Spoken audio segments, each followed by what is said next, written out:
Hello, hi. నమస్తే అండి. ఈరోజు సాటర్డే కదా! సాటర్డే మాకు స్పెషల్. అందరూ సండే చేసుకుంటారు. మేము చర్చికెళ్ళాలి కాబట్టి సాటర్డేనే స్పెషల్ చేసుకుంటాము. ఈరోజు మటన్ బిర్యానీ చేస్తున్నానండి. మటన్ బిర్యానీ 2 కేజెస్ ఇది మటను. అందులో అల్లం అల్లం వెల్లుల్లి పేస్ట్, కారం, ఉప్పు, పసుపు, ధనియాల పొడి, గరం మసాలా పౌడరు, కొత్తిమీర, పుదీనా ఇవన్నీ వేసి బాగా మిక్స్ చేశానండి. ఇందులో ఇంకా మొత్తం మటన్ మొత్తం చక్కగా అన్ని మసాలాలు ముక్కలకు పట్టే విధంగా కలుపుకోవాలి. పచ్చిమిర్చి పేస్ట్ కూడా వేశాను. తర్వాత లవంగాలు, ఇలాచి, దాల్చిన చెక్క, సాజీరా ఇవన్నీ కూడా వేశానండి. అన్నీ వేసి చక్కగా మ్యారినేట్ చేద్దామని అన్నీ కలిపాను. ఇందులో కర్డ్ కూడా వేస్తున్నాను.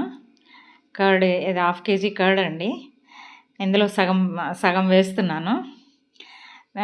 సగం వేసి మిక్స్ చేసి పెడతాను ఇందులో. తర్వాత ఫ్రైడ్ ఆనియన్ కూడా వేసి కలుపుతాను. ఫ్రైడ్ ఆనియన్ కూడా వేసి మిక్స్ చేస్తానండి. ఆయిల్ ఫ్రైడ్ ఆనియన్ కూడా వేసి మిక్స్ చేస్తాను. ఇలాగ మొత్తం మటన్కి అంతటికి మసాలాలు ఇవన్నీ కారం, ఉప్పు అవన్నీ పట్టించేసి ఒక 2-3 అవర్స్ పక్కన పెట్టేసుకోవాలండి మ్యారినేట్ చేసి. అప్పుడు ముక్కలకి బాగా పడుతుంది అంతా మసాలా అంతా, కారము అవన్నీ ఆ పేస్ట్లన్నీ పడతాయండి మంచిగా. తర్వాత ఇవి మ్యారినేట్ చేసి పక్కకు పెట్టేసుకున్న తర్వాత మనము నేను రైస్ పెట్టుకుంటున్నానండి. స్టవ్ మీద పెట్టుకుంటాను రైస్. 2 కేజెస్ మటన్ అండి ఇది. రైస్ కూడా మేము 2 కేజెస్ వేసుకుంటున్నాము. మళ్ళీ కొంచెం పెరుగు వేసానండి. ఉప్పు, కారం చూసుకోవాలి ఇప్పుడే. సరిపోయిందా లేదా చూసుకొని అన్నీ కరెక్ట్గా ఉన్నాయా లేవా చూసుకొని చక్కగా మ్యారినేట్ చేసి పెట్టేసుకోవాలి. తర్వాత ఇందులో స్టవ్ మీద రైస్ పెట్టేసుకొని రైస్ బాయిల్ అయ్యాక ఒక 50% బాయిల్ అయ్యాక ఆ రైస్ వేస్తానండి ఇందులో. తర్వాత మళ్ళీ ఒక 75% రైస్ వేస్తాను. బాయిల్ అయిన రైస్ వేస్తాను. రైస్ కోసం అనని స్టవ్ మీద పెట్టానండి. ఆ వాటర్ కూడా కొంచెం తీసి పోసాను ఇందులో మ్యారినేట్ చేసిన మటన్లో. అది మంచి టేస్ట్ వస్తుంది, అందుకే అలా పోసాను. తర్వాత మనము రైస్ పెట్టుకుందామండి స్టవ్ మీద. ఈ మ్యారినేషన్ పక్కకు పెట్టేసి స్టవ్ మీద రైస్ పెట్టుకుందాం. వాటర్ పోసానండి. బౌల్లో వాటర్ పోసి మసాలా దినుసులన్నీ వేసేసి కొత్తిమీర, పుదీనా అవన్నీ వేసాను. దాల్చిన చెక్క, ఇలాచి, లవంగాలు, స్టార్ పువ్వు, జాజి పువ్వు ఇవన్నీ వేసానండి. అవన్నీ వేసి కొంచెం సాల్ట్ వేసి కొంచెం ఆయిల్ కూడా వేసి అందులోనే కొంచెం నిమ్మరసం కూడా వేస్తానండి.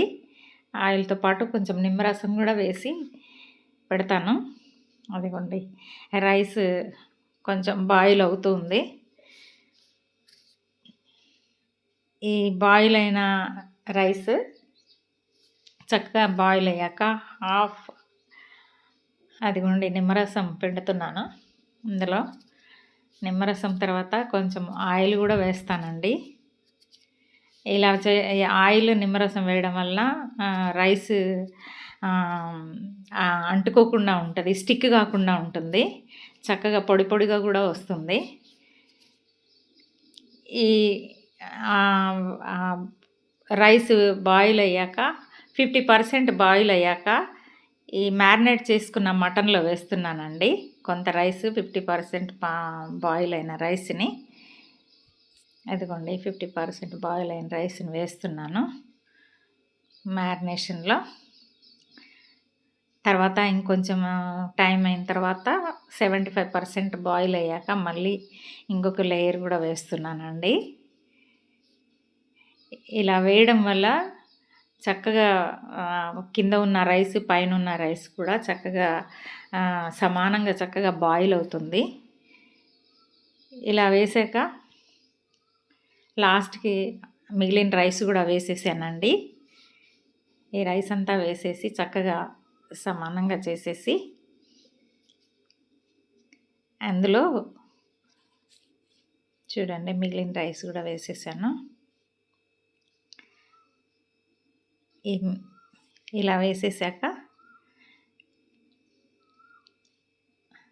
చక్కగా సెట్ అయిపోతుంది. దాని మీద ఫ్రైడ్ ఆనియన్ వేసానండి. దాంతోపాటు కొంచెము గరం మసాలా పౌడర్ కూడా వేస్తున్నానండి. దీని తర్వాత మనము ముందుగానే తరిగి పెట్టుకున్న పుదీనా, కొత్తిమీర కూడా వేస్తున్నానండి.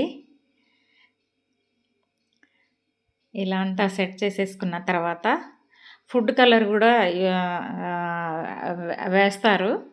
నేను ఎప్పుడు వేయను ఫుడ్ కలరు, కానీ ఈసారి వేస్తున్నాను ఫుడ్ కలరు. ఇది నెయ్యి అండి. నెయ్యి కూడా ఒక 2 స్పూన్లు 2-3 స్పూన్లు పైన వేస్తున్నాను. మంచి ఇంట్లో తయారు చేసిన నెయ్యి అండి ఇది. ఇంట్లో చేసిన నెయ్యి, ఫ్రెష్ నెయ్యి అండి ఇది. చాలా ఫ్రెష్ నెయ్యి వేసుకుంటే చాలా టేస్టీగా ఉంటుంది. ఇప్పుడు మళ్ళా ఫుడ్ కలర్ వేద్దాం అనుకున్నాను కదండి, అదే ఫుడ్ కలర్ వేస్తున్నాను ఇప్పుడు. అదిగోండి ఫుడ్ కలర్ వేసాను. ఇంకా ఇది బిర్యానీ స్టవ్ మీద పెట్టడానికి రెడీగా ఉందండి. పెట్టేస్తున్నాను స్టవ్ మీద. అదిగోండి బౌల్ స్టవ్ మీదకి ఎక్కించేసాను. కింద ప్యాన్ పెట్టేసి దాని మీద వెయిట్ కోసమని చిన్న రోలు పెట్టానండి, స్టీమ్ బయటికి పోకుండా. బిర్యానీ స్టవ్ మీదకి ఎక్కేసింది. ఆఫ్టర్ 45 మినిట్స్ బిర్యానీ రెడీ అవుతుందండి. అదిగోండి బిర్యానీ రెడీ అయిపోయింది. చూడండి ఎంత బాగుందో. దీంట్లోకి కాంబినేషన్గా మేము చికెన్ సూప్ చేసుకున్నామండి. చికెన్ సూప్ అండి ఇది. చాలా బాగుంటుంది. డ్రైగా తినలేం కాబట్టి నేను ఎప్పుడు ఈ చికెన్ సూప్ చేస్తాను. ఈ వీడియో మీకు నచ్చినట్లయితే లైక్ చేయండి, సబ్స్క్రైబ్ చేసుకోండి.